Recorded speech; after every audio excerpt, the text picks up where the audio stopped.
ये हमारा लेक्चर 2 होने वाला है इंटीग्रेशन पर।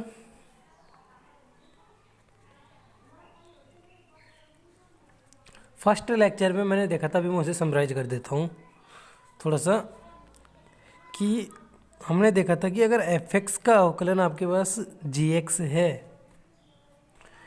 और तो हमारे पास जो gx का समाकलन था f(x) आया था, फिर वहाँ पे एक कांस्टेंट c आया था। ये हमने पिछले वीडियो में देखा था, मैं बताया था कि ये इम्पोर्टेंट है।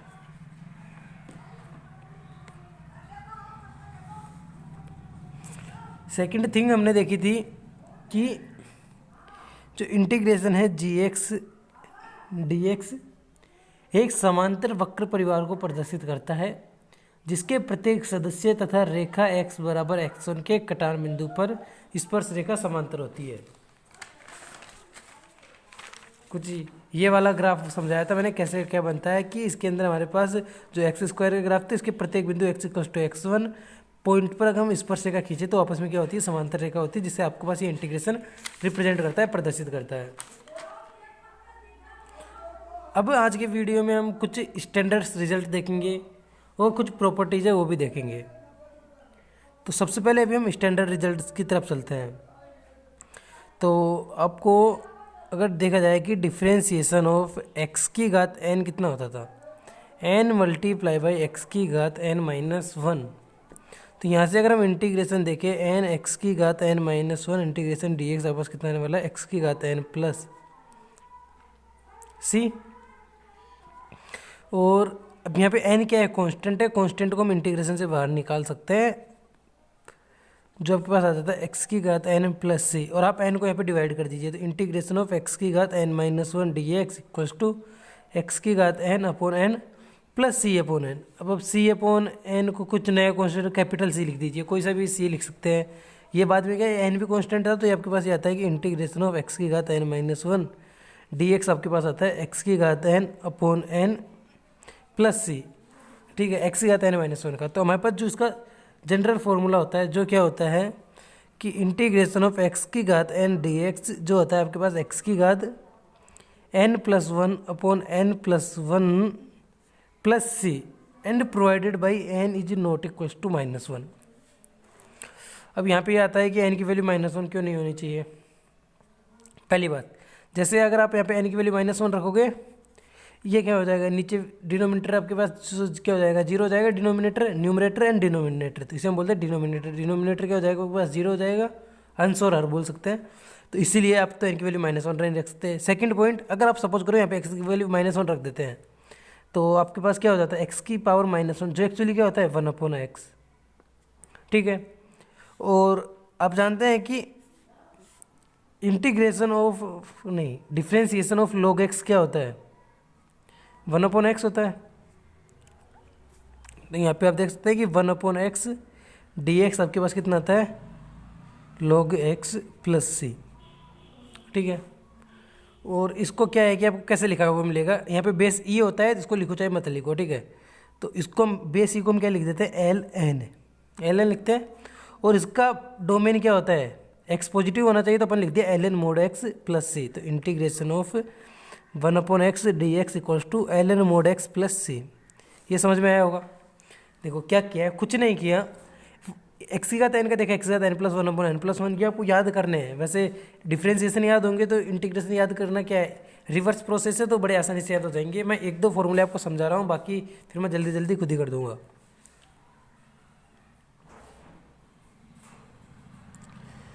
तो 1/x dx log x plus c, और log x को हमने देखा कि ln x लिख सकते हैं, log बेस 10 लिख सकते हैं। तो इसको हम, ये क्या होता है, log बेस 10x होता है, और log के अंदर e के अंदर बेस x है, तो ln x लिख सकते हैं। और यहाँ पे x क्या होना चाहिए, ग्रेटर देन 0 ही होना चाहिए, तो यहाँ पे mod x लिख दो, कुछ भी डालो। फिर आप x ln का क्या होता है, डोमेन क्या बोलते हैं इसको हिंदी में, प्रांत और परिसर बोलते हैं ना, तो उसका डोमेन एंड रेंज। तो डोमेन क्या है, पॉजिटिव नंबर होता है, ln के अंदर नेगेटिव नंबर डिफाइन नहीं होते। तो इस तरीके से आप क्या कर सकते हैं, ये देख सकते हैं।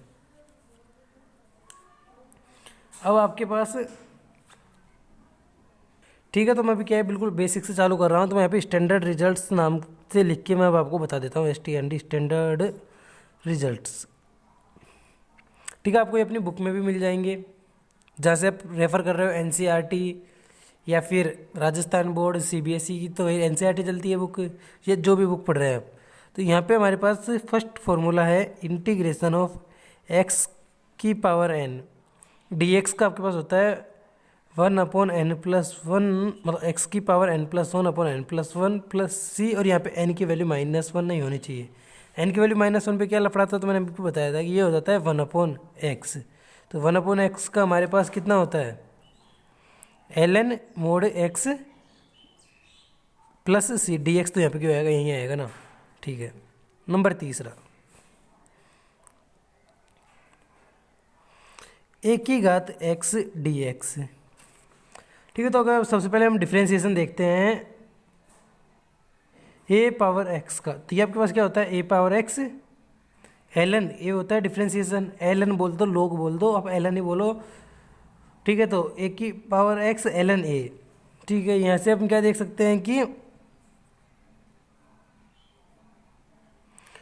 अब अगर इंटीग्रेशन करें हम यहाँ पे a की पावर x ln a, तो आपके पास कितना आ जाएगा, इसका डिफ्रेंशिएशन था a की पावर x, फिर इसको प्लस सी कर दीजिए और ln a का डिवाइड कर दीजिए, तो integration of with respect to dx, तो a की power x dx equals to a की power x upon ln a, और वो कांस्टेंट था तो कांस्टेंट ही रहेगा, ठीक है। सी का सी रहेगा, तो मैं यहाँ पे सी का सी रखा हुआ है।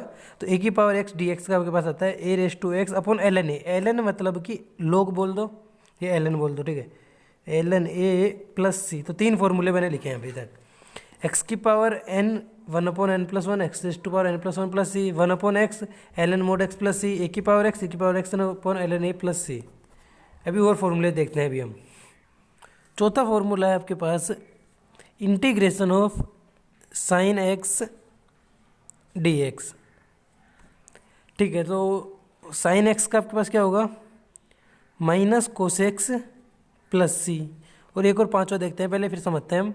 Integration of cos x d x क्या होता है आपके पास, साइन एक्स प्लस सी। बच्चे इसको याद करने में कंफ्यूज होते हैं कि साइन के में माइनस आएगा कि कोस के में, तो ठीक है। सबसे पहले आपको एक चीज़ याद रखनी है, वो क्या है कि डिफ्रेंशिएशन ऑफ कोस एक्स कितना होता है, माइनस साइन एक्स, बस यही ध्यान रखना था आपको। अब यहाँ से आप देखोगे साइन एक्स का इंटीग्रेशन कोस एक्स होगा, लेकिन ये माइनस था तो माइनस को आप इस साइड ले लो, या फिर ये समझ लो कि डिफ्रेंशिएशन का अपोजिट प्रोसेस है। अगर यहाँ पे कोस एक्स नेगेटिव दे रहा है ना इंटीग्रेशन, अगर कोस एक्स का अवकलन नेगेटिव है तो कोस एक्स का समाकलन पॉजिटिव होगा। ये किसी भी तरीके से याद कर सकते हैं। दो तरीके बताए कैसे, पहले तो मैंने डेफिनेशन बताई थी कि कोस एक्स का अपोजिट प्रोसेस बताया था कि डिफ्रेंशिएशन इंटीग्रेशन किस तरीके से रिलेटेड है, कि कोस एक्स का डिफ्रेंशिएशन आ रहा था माइनस साइन एक्स, तो फिर हमने इसको क्या किया कि integration of minus sine x d x equals to cos x. अभी सी को मैं छोड़ देता हूँ, बाद में प्लस माइनस को क्या होगा कि प्लस माइनस करके आप उसको उसी के अकॉर्डिंग चेंज कर सकते हैं। तो यहाँ से आएगा आपके पास sine x d x equals to minus cos x plus c. यहाँ पे बोलेंगे कि अगर आपने यहाँ पे प्लस सी किया तो यहाँ पे माइनस सी होगा, तो भाई सी की वैल्यू कुछ भी हो सकती है कॉन्स्टेंट। मैंने आपको एग्जाम्पल्स में बताया था कि यहाँ पे सी की वैल्यू मैंने कभी 5 ली थी, कभी 10 की घात 5 ली थी, तो इस तरीके से क्या कर सकते, पहले वीडियो में बताया था मैंने ये सब कुछ, तो उसके अकॉर्डिंग आप देख सकते हैं। यहाँ पे दो हो चुके हैं, याद हो चुके होंगे, साइन एक्स का माइनस कोस एक्स का साइन एक्स है। Number 6 integration of sec square x d x. तो आप जल्दी जल्दी देख लेते हैं। सेक स्क्वायर एक्स किसका डिफ्रेंशिएशन था, tan x का, तो tan x प्लस सी, इसमें कोई टेंशन नहीं है। 7th number integration of cosec square x d x. तो आपको वहीं से वापस याद आएगा कि डिफ्रेंशिएशन ऑफ कोटेक्स था माइनस कोसेक स्क्वायर एक्स, तो यहाँ पे कितना हो जाएगा माइनस कोटेक्स प्लस सी। ये स्टैंडर्ड रिजल्ट है, इन्हें याद रखोगे बहुत अच्छा होगा। वैसे इनके भी हम डिफरेंस मतलब क्या कर सकते हैं, प्रूव तो कर ही सकते हैं इन्हें भी। नंबर 8 आपने पढ़ा था sec x tan x. Sec x tan x किसका था, ये था हमारे पास सेक एक्स का plus c 0.9 cosec x cot x, cosec x cot x, ये हमारे पास था माइनस ऑफ कोसेक एक्स। अगर आपको डिफ्रेंशिएशन याद है तो इंटीग्रेशन तो याद होंगे ही।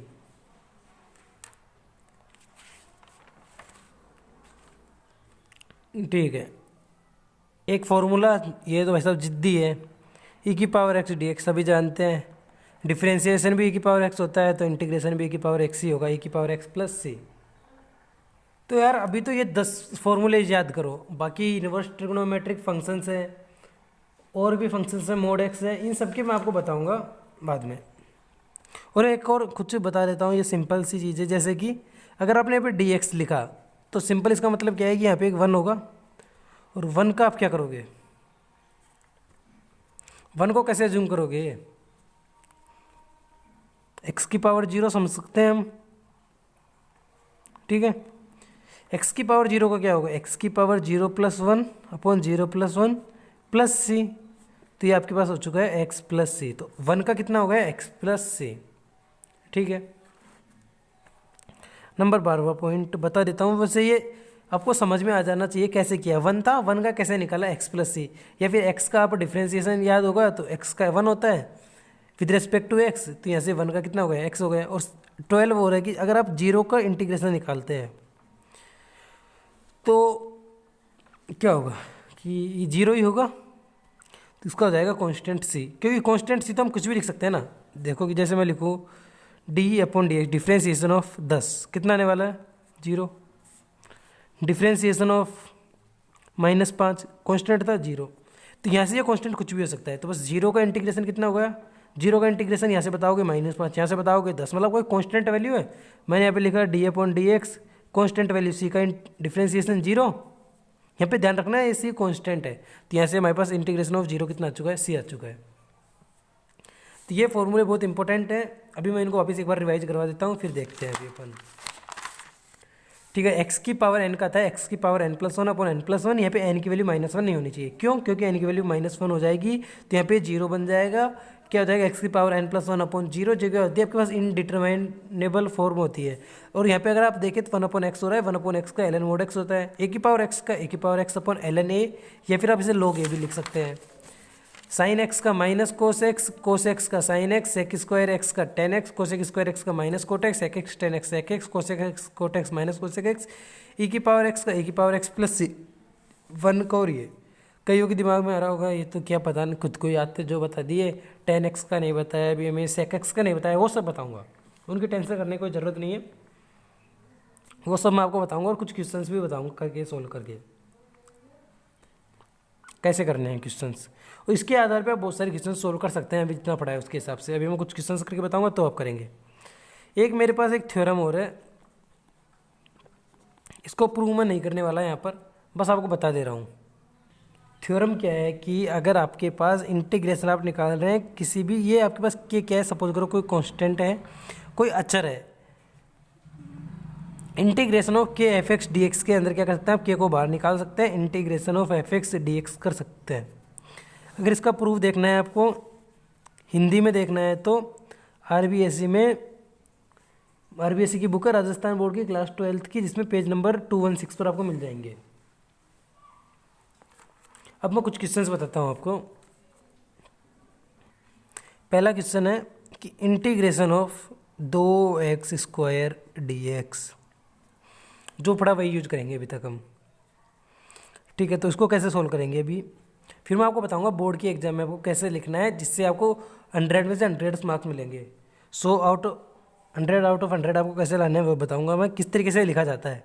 अभी मैं बता रहा हूँ, इस तरीके से लिखोगे तो पूरे में से पूरे मार्क्स तो नहीं मिलने वाला है, ठीक है। 2x स्क्वायर, मैंने क्या बताया यहाँ पे, 2 क्या है, कॉन्स्टेंट है, 2 की वैल्यू फिक्स है ना। ये तो नहीं है कि आज भाई साहब 2 की वैल्यू 2 थी, 2 मैंने ये लिखा 2, कई दिनों बाद इस 2 की वैल्यू 5 हो जाएगी, मतलब 2 की वैल्यू फिक्स है। इसको आप बाहर निकाल लीजिए, इंटीग्रेशन के बाहर निकालने का मतलब क्या है, इसको आप मल्टीप्लाई कर सकते हैं, जो भी इंटीग्रेशन की वैल्यू आएगी इस तरीके से कर लिख दीजिए, x square D x, x square D x. अगर हम देखें यहाँ पे हमारे पास ये फॉर्मूला कहीं देखा देखा सा लग रहा है, ये मुझे लग रहा है यहाँ पे आप साइड में लिख सकते हैं कुछ भी, कि मैंने बताया था कि इंटीग्रेशन ऑफ एक्स की पावर एन का एक्स की power n plus 1 upon n plus 1 होता है, बट एक चीज़ और बताई थी कि एन की वैल्यू -1 नहीं होनी चाहिए उस वाले केस में।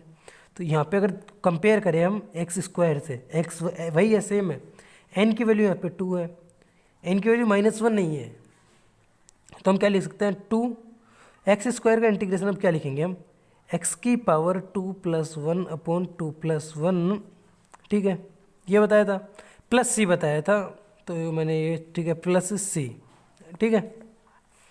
तो आपके पास ये कितना हो गया, 2 मल्टीप्लाई बाई एक्स की power 2+1 x³/3 plus any constant सी।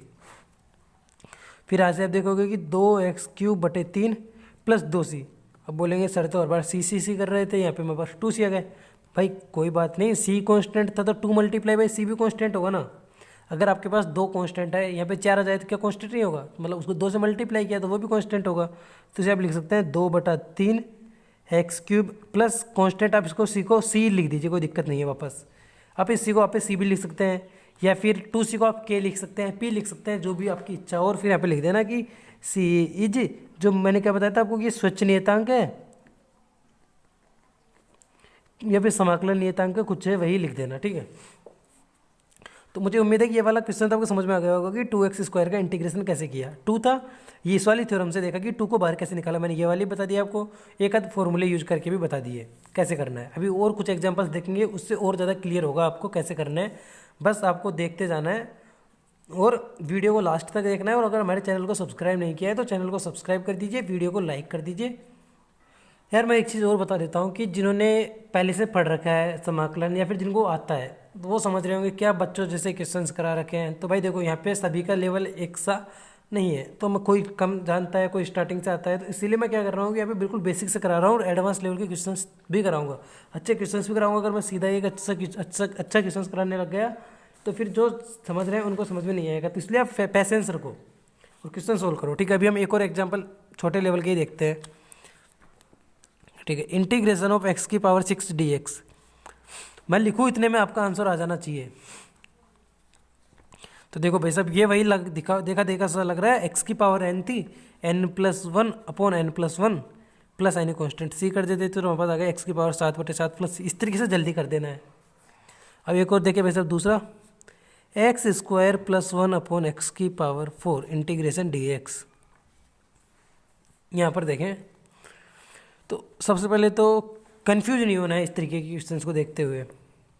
यहाँ पे देखिए हमारे पास जो न्यूमरेटर है उसमें टर्म्स कितनी है, 2 है, डिनोमिनेटर में 1 है। सिंपली हम डिवाइड कर सकते हैं ना, डिवाइड कर दीजिए आपके पास जो भी है डिनोमिनेटर में से। कैसे डिवाइड करोगे, x² / x⁴ dx plus integration of 1/x⁴ dx। बोलोगे ऐसा कहाँ पे बताया आपने, ऐसा कुछ होता है। देखो कि अगर आपके पास fx है प्लस माइनस gx है, सॉरी दिखा नहीं था आपको, ठीक है, इसका आपको निकालना है इंटीग्रेशन dx। अब यार ये मत समझना कि यहाँ पे मैंने छोटा ब्रैकेट मंझला ब्रैकेट कुछ, तो इसका आप इंटीग्रेशन लिख सकते हैं fx dx, और यहाँ पे जो साइन है प्लस माइनस वही लगा दो, इंटीग्रेशन ऑफ gx dx। समाकलन को इंटीग्रेशन ही बोलना है, आपको भी इंटीग्रेशन ही बोलना है। हिंदी में इतना समाकलन करने की कोई ज़रूरत नहीं है, एग्जाम में आपसे कोई बुलवाएगा तो है नहीं कि बोल के बताऊँ, ठीक है। तो x की पावर 4x² x की घात 4 dx प्लस 1/x⁴ dx। तो यहाँ पे आप देखोगे कि x की घात 2 थी, तो ये कितना हो जाएगा, x² dx plus integration of 1/x⁴ dx। x की घात 2 नीचे है। अब कई लोग क्या करेंगे कि ये 1 था, देखो ये सब ये गलती नहीं करनी है, मैं ये बता रहा हूँ पहले यहाँ पे कि इस 1 को बाहर निकाल लिया, फिर पता नहीं क्या करेंगे, x² का इंटीग्रेशन कर देंगे x³ + 1 3 कुछ ऐसे 3/x³। तो भाई साहब ये नहीं करनी, ये गलती करनी ही नहीं है, ऐसा कुछ नहीं करना है।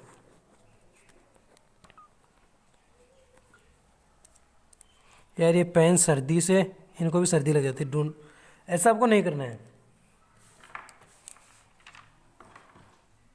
तो फिर करना कैसे, 1/x² है, ठीक है। सबसे पहले आप बिल्कुल आराम से समझेंगे। इसको हम क्या लिख सकते हैं, ऊपर x की घात 0/x की घात 2, और जब हमारे पास बटे में होती है घात, हम उसको क्या लिख देते हैं, x की घात माइनस में लिखते हैं, क्योंकि मल्टीप्लाई में होती है तो हम क्या करते हैं उनमें प्लस में कर देते हैं। ये हो गई x की पावर -2। फिर अगर आप x की पावर -2 पे इंटीग्रेशन का फॉर्मूला लगाएं अलग से, कितना होगा, -2 + 1 डिवाइडेड बाई -2 + 1 प्लस c। तो बस आपको इसका आंसर क्या करना है, मुझे आपको कमेंट करना है करके, या फिर चलो मैं बता ही देता हूँ यहाँ से। तो यहाँ पे आपके पास ये हो गया x की पावर -2 dx प्लस x की पावर -4 dx। अभी यार इन छोटे छोटे क्वेश्चन में टाइम लग रहा है, बाद में आप चुटकियों में सोल्व करोगे। एक्स की पावर -2 + 1 बटे -2 + 1 प्लस एक्स की पावर -4 + 1 अपॉन -4 + 1 प्लस, अब यार बोलो इसके लिए भी कांस्टेंट आएगा, इसके लिए भी कांस्टेंट आएगा, दोनों के लिए अलग अलग कांस्टेंट आएगा तो भी कोई बात नहीं, हम उसे टोटल मिला के एक ही लिख देंगे। तो ये कितना होगा, एक्स की पावर -1 अपॉन -1 प्लस एक्स की पावर -3 अपॉन -3 प्लस सी, और इसे आप आगे सोल्व करके लिखे तो लिख सकते हैं, कोई दिक्कत नहीं है। -1 upon x -1 upon 3x³ plus c, x की पावर -4 का कितना हुआ, -1 अपॉन 3x³ और एक्स की पावर -2 का -1 अपॉन एक्स प्लस सी। तो इस तरीके से आप ये क्या कर सकते हैं, क्वेश्चन को सोल्व कर सकते हैं। ठीक है, तो अभी मैं आपको एक होमवर्क प्रॉब्लम दे रहा हूँ, ऐसे है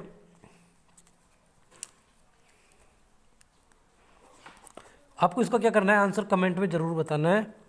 इंटीग्रेशन ऑफ 1/√x dx, आपको इसका आंसर बताना है मुझे। ठीक है, फर्स्ट होमवर्क प्रॉब्लम है ये।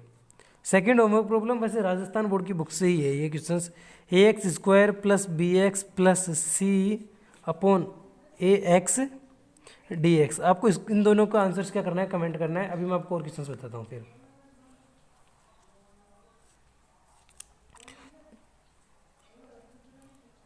चलो यार, इस वीडियो में इतना ही यार। वीडियो 21 मिनट 20 सेकंड का तो पहले ही हो चुका है, और हम आगे अच्छे क्वेश्चंस आगे के वीडियोज़ में देखेंगे, और फिर मैं आपको बताऊंगा कि हम इंटीग्रेशन सोचते कैसे हैं, इंटीग्रेशन का पता कैसे चलता है कि क्या फॉर्मूला यूज करना है, कैसे यूज करना है। तो अगर वीडियो पसंद आया हो तो वीडियो को लाइक करें, चैनल को सब्सक्राइब करें। Thank you.